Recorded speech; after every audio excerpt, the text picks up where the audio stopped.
The mark on the wall. Virginia Woolf. Perhaps it was the middle of January in the present that I first looked up and saw the mark on the wall.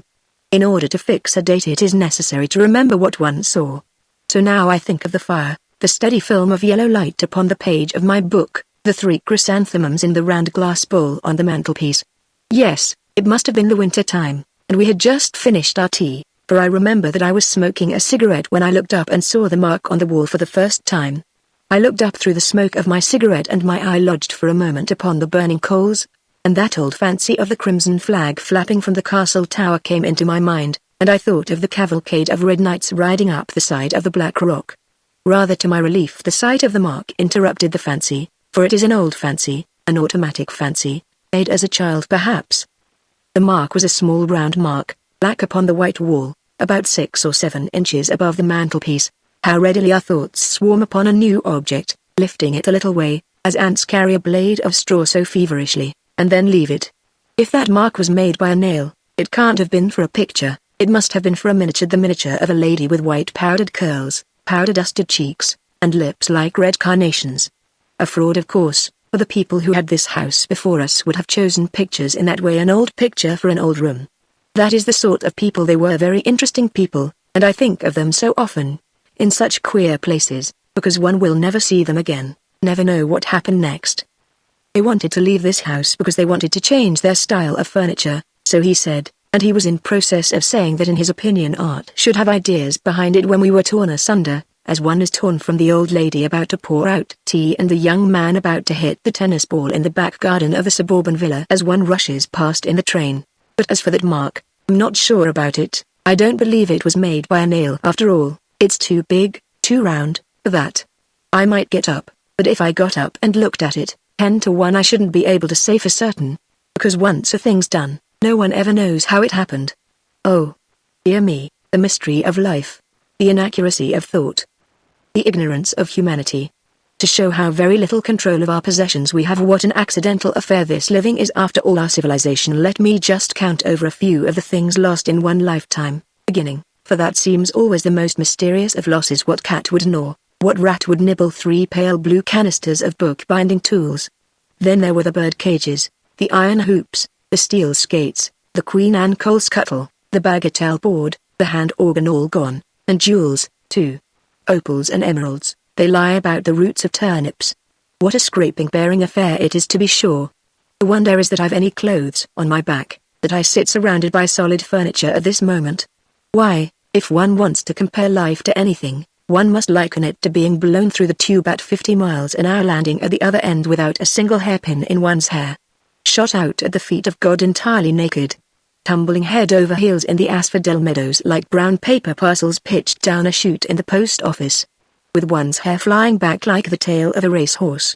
Yes, that seems to express the rapidity of life, the perpetual waste and repair, also casual, also haphazard. But after life, the slow pulling down of thick green stalks so that the cup of the flower, as it turns over, deluges one with purple and red light. Why, after all, should one not be born there as one is born here, helpless, speechless, unable to focus one's eyesight, groping at the roots of the grass, at the toes of the giants? As for saying which are trees, which are men and women, or whether there are such things, that one won't be in a condition to do for 50 years or so.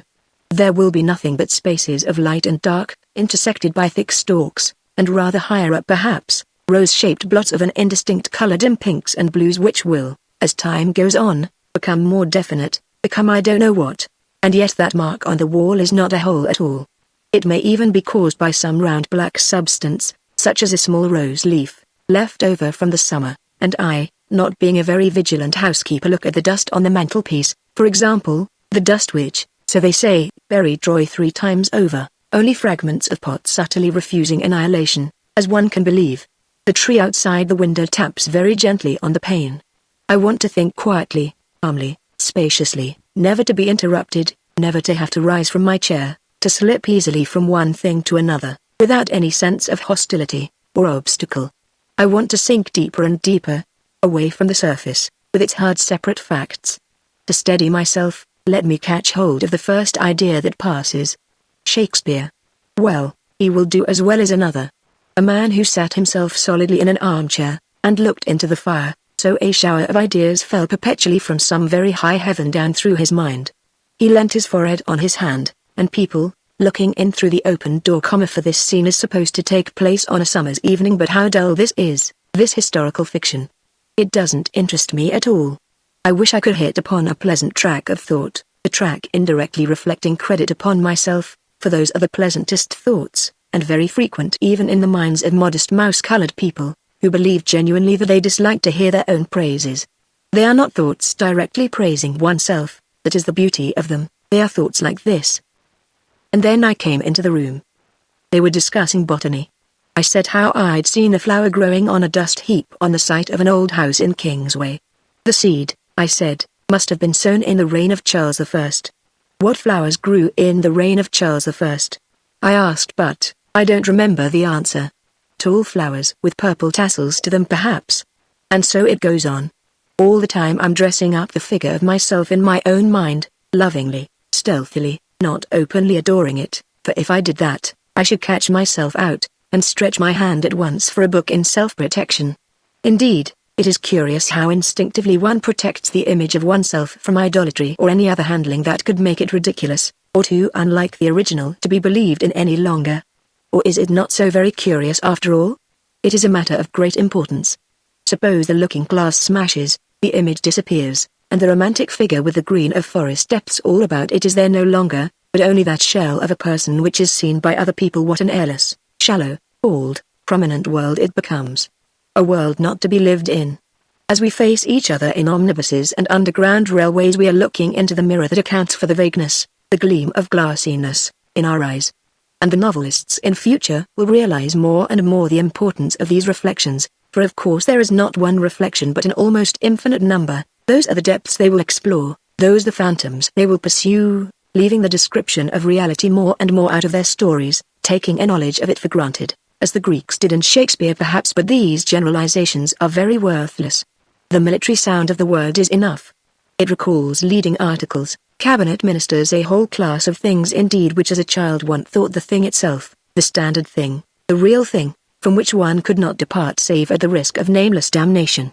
Generalizations bring back somehow Sunday in London, Sunday afternoon walks, Sunday luncheons, and also ways of speaking of the dead, clothes, and habits like the habit of sitting all together in one room until a certain hour, although nobody liked it. There was a rule for everything. The rule for tablecloths at that particular period was that they should be made of tapestry with little yellow compartments marked upon them, such as you may see in photographs of the carpets in the corridors of the royal palaces. Tablecloths of a different kind were not real tablecloths. How shocking, and yet how wonderful it was to discover that these real things, Sunday luncheons, Sunday walks, country houses, and tablecloths were not entirely real, were indeed half phantoms, and the damnation which visited the disbeliever in them was only a sense of illegitimate freedom. What now takes the place of those things, I wonder, those real standard things? Men perhaps, should you be a woman, the masculine point of view which governs our lives, which sets the standard, which establishes Whitaker's table of precedency, which has become, I suppose, since the war half a phantom to many men and women, which soon one may hope, be laughed into the dustbin where the phantoms go, mahogany sideboards and the lance ear prints, gods and devils, hell and so forth, leaving us all with an intoxicating sense of illegitimate freedom if freedom exists. In certain lights that mark on the wall seems actually to project from the wall. Nor is it entirely circular. I cannot be sure. It seems to cast a perceptible shadow, suggesting that if I ran my finger down that strip of the wall it would, at a certain point, mount and descend a small tumulus, a smooth tumulus like those barrows on the South Downs which are, they say, either tombs or camps. Of the two I should prefer them to be tombs. Desiring melancholy like most English people, and finding it natural at the end of a walk to think of the bones stretched beneath the turf. There must be some book about it. Some antiquary must have dug up those bones and given them a name. What sort of a man is an antiquary, I wonder? Retired colonels for the most part, I dare say, leading parties of aged labourers to the top here, examining clods of earth and stone, and getting into correspondence with the neighbouring clergy, which, being opened at breakfast time, gives them a feeling of importance, and the comparison of arrowheads necessitates cross-country journeys to the county towns, an agreeable necessity both to them and to their elderly wives, who wish to make plum jam or to clean out the study, and have every reason for keeping that great question of the camp or the tomb in perpetual suspension, while the colonel himself feels agreeably philosophic in accumulating evidence on both sides of the question. It is true that he does finally incline to believe in the camp, and, being opposed, indites a pamphlet which he is about to read at the quarterly meeting of the local society when a stroke lays him low, and his last conscious thoughts are not of wife or child, but of the camp and that arrowhead there, which is now in the case at the local museum, together with the foot of a Chinese murderess, a handful of Elizabethan nails, a great many Tudor clay pipes, a piece of Roman pottery, and the wine glass that Nelson drank out of, proving I really don't know what. No, nothing is proved, nothing is known. And if I were to get up at this very moment and ascertain that the mark on the wall is really, what shall we say, the head of a gigantic old nail, driven in 200 years ago, which has now, owing to the patient attrition of many generations of housemaids, revealed its head above the coat of paint, and is taking its first view of modern life in the sight of a white-walled firelit room, what should I gain? Knowledge. Matter for further speculation? I can think sitting still as well as standing up. And what is knowledge? What are our learned men save the descendants of witches and hermits who crouched in caves and in woods brewing herbs, interrogating shrew mice and writing down the language of the stars? And the less we honor them as our superstitions dwindle and our respect for beauty and health of mind increases. Yes, one could imagine a very pleasant world. A quiet, spacious world, with the flowers so red and blue in the open fields. A world without professors or specialists or housekeepers with the profiles of policemen. A world which one could slice with one's thought as a fish slices the water with his fin, grazing the stems of the water lilies, hanging suspended over nests of white sea eggs. How peaceful it is down here, routed in the center of the world and gazing up through the grey waters, with their sudden gleams of light, and their reflections. If it were not for Whitaker's Almanac, if it were not for the table of precedency, I must jump up and see for myself what that mark on the wall really is. A nail, a rose leaf, a crack in the wood? Here is nature once more at her old game of self-preservation. This train of thought, she perceives, is threatening mere waste of energy, even some collision with reality, for who will ever be able to lift a finger against Whitaker's table of precedency? The Archbishop of Canterbury is followed by the Lord High Chancellor, the Lord High Chancellor is followed by the Archbishop of York. Everybody follows somebody, such is the philosophy of Whitaker, and the great thing is to know who follows whom. Whitaker knows, and let that, so nature counsels, comfort you, instead of enraging you, and if you can't be comforted, if you must shatter this hour of peace, think of the mark on the wall. I understand nature's game, her prompting to take action as a way of ending any thought that threatens to excite or to pain. Hence, I suppose, comes our slight contempt for men of action. Men, we assume, who don't think. Still, there's no harm in putting a full stop to one's disagreeable thoughts by looking at a mark on the wall. Indeed, now that I have fixed my eyes upon it, I feel that I have grasped a plank in the sea. I feel a satisfying sense of reality which at once turns the two archbishops and the Lord High Chancellor to the shadows of shades. Here is something definite, something real. Thus, waking from a midnight dream of horror, one hastily turns on the light and lies quiescent, worshipping the chest of drawers, worshipping solidity, worshipping reality, worshipping the impersonal world which is a proof of some existence other than ours. That is what one wants to be sure of. Wood is a pleasant thing to think about. It comes from a tree, and trees grow, and we don't know how they grow. For years and years they grow, without paying any attention to us, in meadows, in forests, and by the side of rivers, all things one likes to think about. The cows swish their tails beneath them on hot afternoons. They paint rivers so green that when a moorhen dives one expects to see its feathers all green when it comes up again. I like to think of the fish balanced against the stream like flags blown out, and of water beetles slowly raiding domes of mud upon the bed of the river.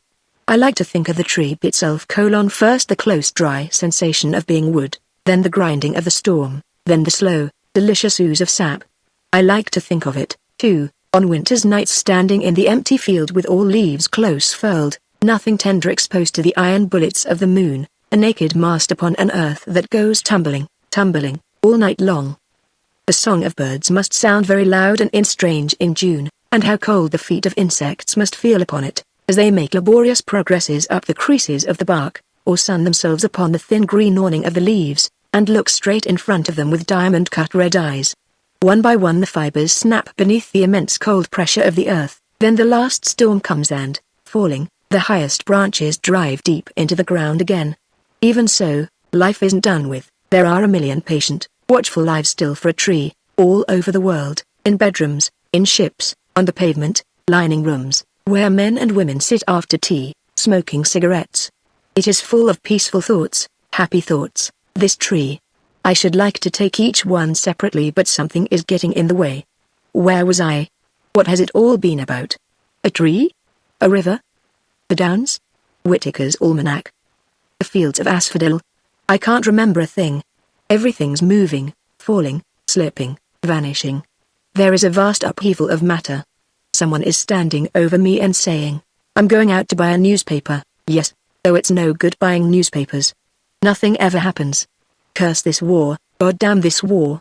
All the same, I don't see why we should have a snail on our wall. Ah, the mark on the wall. It was a snail.